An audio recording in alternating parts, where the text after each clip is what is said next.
出ちゃった。美味しいです。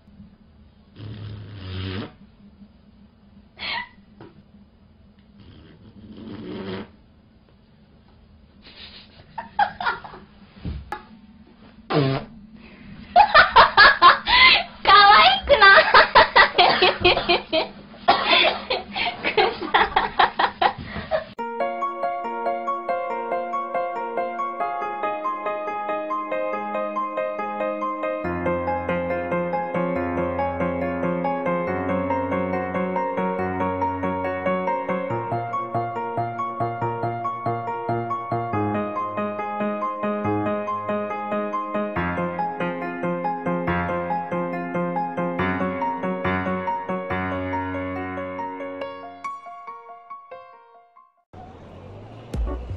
？Louis Vuitton, Chanel, Tiffany, Gucci, Christian Dior, and Coach, just to name a few.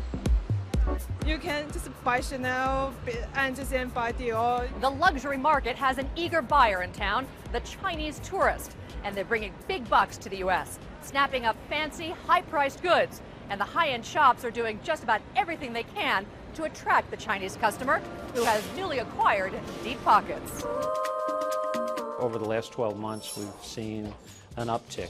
I think there's been so much wealth created there over the last decade that a lot of Chinese citizens are getting out and shopping more and having more experiences outside of China. High-end retailers like Bergdorf Goodman will go to extra lengths, such as holding a private fashion show at its Fifth Avenue store, followed by drinks with designers Oscar de la Renta, Diane von Furstenberg, and others, giving Chinese customers the chance to shop privately in the store after hours, accompanied by Mandarin-speaking staff. Chinese customers generally like to deal with somebody that has a cultural sensibility and understands some of the preferences in terms of modesty, in terms of style, and ultimately, at the end of the day, they would like someone who speaks their language. We've had over 300,000 Chinese visitors to New York. That means jobs, that means budget, that means a lot to us. They're more comfortable with Cantonese and Mandarin. We ought to take the time to make them feel comfortable. Montblanc, known for creating some of the finest pens in the world, hosted a private concert with pianist Lang Lang at its New York flagship store. We today not only offer special products which are interesting to the Chinese, but also services like our staff speaks Chinese. Speaking Mandarin was a valuable skill to have when it came to landing the job. It certainly makes me stand out of all the other candidates here. We have a lot of clients from mainland China that seems more open to having someone who speaks Chinese to help them understand our product. The product includes this Year of the Dragon pen and brochures printed in Mandarin, and wallets custom fit to hold Chinese yuan and American dollars, which they need fewer of when shopping in the U.S. Expensive, like luxury goods, is much cheaper. That's because of China's added taxes on imports and consumption. There is also more on offer when it comes to the high-end names.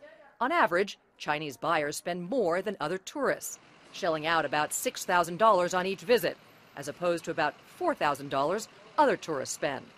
And when it comes to their favorite activity, the U.S. Travel Association says shopping tops the list. To talk about this, we have our reporter Xie Sisi here in the studio. Well, Sisi, some say the Chinese are just the biggest spenders because they have a fat wallet. Is this true? Well, according to the World Tourism Organization, the number of overseas tours made by Chinese will surge from 70 million last year to 100 million by the end of the decade, from just 5 million 15 years ago. China's travelers spent over 50 billion US dollars abroad in 2010 and over 70 billion last year, compared with 84 billion for Germans and $79 billion by Americans in 2010. Officials said the first 5 months of this year saw a 20% increase in Chinese tourists leaving the country, so destinations are keen to woo Chinese travelers. Figures suggest that the average Chinese tourist spends more than $1,000 per visit. That's a lot. The Chinese tourism academic shows that some spend $16,000 on shopping alone. According to Global Blue, a shopping tourism company, 20% of all tax-free shopping is done by Chinese customers. So that explains why European countries are eager for Chinese tourists, especially at the time of the economic boom. Well, as you said, the Chinese tourists are now being wooed all the way to Europe. So what are the European countries doing to allure them to their countries? Well, scenic spots where Chinese tourists love to go are basically connected to Chinese culture and history. Take Montargis, a small town 60 kilometers south of Paris, is now hot on the tourist list because former Chinese leader Deng Xiaoping used to live there in the 1920s. Chinese history books also say it was in a leafy Montargis park that the young Chinese students set out in a letter to Mao Zedong their first ideas for a Chinese Communist Party. Like the French have made it a must-see stop. To cater to Chinese tourist tastes, some French restaurants have created a special menu replacing red meat with duck because Chinese tourists were shuddered at the sight of the blood from rare cooking. In a word, the French are really working hard on attracting Chinese tourists, while the Schengen European visa allows people to visit any countries within the Europe on a single visa, except for the UK. But that doesn't mean that UK doesn't want any Chinese tourists. As an official from the British Chambers of Commerce said, China is a fast-growing trading partner for Britain, so we need to do our utmost to welcome both tourists and business visitors from the world's largest country. That's why the UK has then launched an argument about simplifying the costly visa regime that deters potential visitors. Chinese tourists have developed quite a reputation for dropping big bucks during their U.S. travels. Now, according to the Department of Commerce of the United States, on average, Chinese tourists each spent 37.5 thousand yuan, or approximately $6,000 US in 2011. Li Kefu has more details. It's not quite the weekend yet, but the stores at the Leedsburg outlets near Washington, D.C. are already full of buyers, Chinese buyers. Ms. Xiao has lived in the States for 19 years. She told us even more Chinese tourists are here on the weekends. On weekends, 20 to 30% buyers are Chinese. 1/3 are tourists from China. In order to attract more Chinese tourists, many stores have started printing ads and signs in Chinese and have hired Chinese-speaking salespeople. My friends and I bought lots of luxury goods from Gucci, Armani, and Coach. They're more expensive in China. And that's one of the reasons why Chinese tourists spend a lot here. Plus, there are more brands and styles to choose from. Statistics show that the number of Chinese tourists in the States is rising steadily. Numbers show more than a 30% increase year-on-year over the last decade. Li Kefu, CCTV. In Consumer Corner, we take a look at the trends and products that are creating a buzz in China today. There is an explosion of wealth across the United States in the form of hundreds of thousands of Chinese tourists celebrating the New Year and shopping. From hotels to retailers, Americans are rolling out the welcome mat, hoping to capture a portion of this swelling Far East revenue stream. Spring Festival and other Chinese holidays bring Chinese shoppers to the U.S. and other countries. The Chinese New Year is the most important holiday in China, and a human travel wave of epic proportions. It's like Christmas, Thanksgiving, and New Year's all rolled into one. In China alone, there will be 225 million extra railway passengers and 3.4 billion individual journeys during this holiday. Increasingly, Chinese are also choosing to make the holiday trips abroad with their families. And the past decade was a golden age for this country's outbound. 70+ million Chinese toured foreign countries in 2011, a five-fold increase in just 10 years. Even with the global financial crisis, the country managed to account for 30% of all the world's overseas tourists in 2011. The outbound travel market in China is 1.2 times that of the American market and 3.5 times that of Japan. China is the fastest growing source of inbound tourists for many countries, including the United States.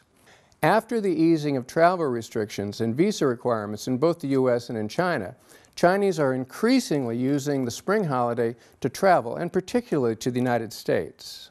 10 years ago, the U.S. received roughly 150,000 Chinese visitors per year. Now, nearly that many arrive each month. 2011 was the first year the number of Chinese tourists to the U.S. hit 1 million, and that number is expected to grow by 300% to 4 million by 2017. The Chinese spend more per capita than travelers from almost any other country. Chinese tourists pitched $69 billion overseas in 2011, and the total is predicted to top $80 billion in 2012. Chinese visitors to California spend $180 per day and as much as $1,900 per trip. The conspicuous consumption of Chinese tourists is mainly in luxury goods. Wealthy Chinese spent an estimated $7.2 billion on overseas extravagances over 2012 Spring Festival, up by 29% from 2011. CNBC reported that while affluent Chinese have been paring back spending on some luxury goods, many high-end retailers are betting that this Chinese New Year's sales could create a retail mini-Christmas. Along New York's Madison and Fifth Avenues, several window displays feature Chinese themes to attract Chinese consumers. Chinese tourists today shop these pricey venues, making bulk orders of quality clothing and jewelries. Xinhua News Agency reported that 10 years ago, most Chinese shoppers only bought discounted goods or clearance sale items. The news about Chinese bringing soaring revenues to America has provoked a buzz on China's internet, with netizens expressing their opinions on this hot issue.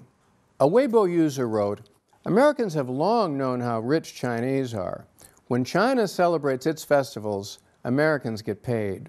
Another wrote, "The holiday economy during the Lunar New Year is a big red money-filled envelope sent from east to west." One poster made a sarcastic comment about the new rich swarming to consume abroad. Quote, "I saw many advertisements alluding to Chinese New Year in the Wall Street Journal over the past few days. I can only say that wealthy Chinese are getting wealthier, while the world leans over backwards to please them. And as long as they stop making a scene of snapping up milk powder in foreign countries and are orderly, the U.S. will surely continue to welcome them." Some pointed out the reason why Chinese people are so obsessed with shopping overseas. One commentator wrote, "When you find the things that you cannot afford in China can be found at half price in America, you too might get a bit shopaholic. Who can blame them?" But some irate posters blamed the influential rich in China for boosting the economies of other countries at China's expense. One man wrote, "I guess Chinese spending power mainly comes from those bigwigs and their children. Ordinary people cannot splash out their hard-earned money like that. The news says only 1% of households control about half the national wealth here, but all these rich are busy rescuing other countries' economies. Is there any hope for China's domestic economy in the future? The government needs to create a better environment for local consumers and expand domestic demand." And that about wraps it up in the subject of international holiday travel for Chinese. Don't go away. Up next is Guess the Price.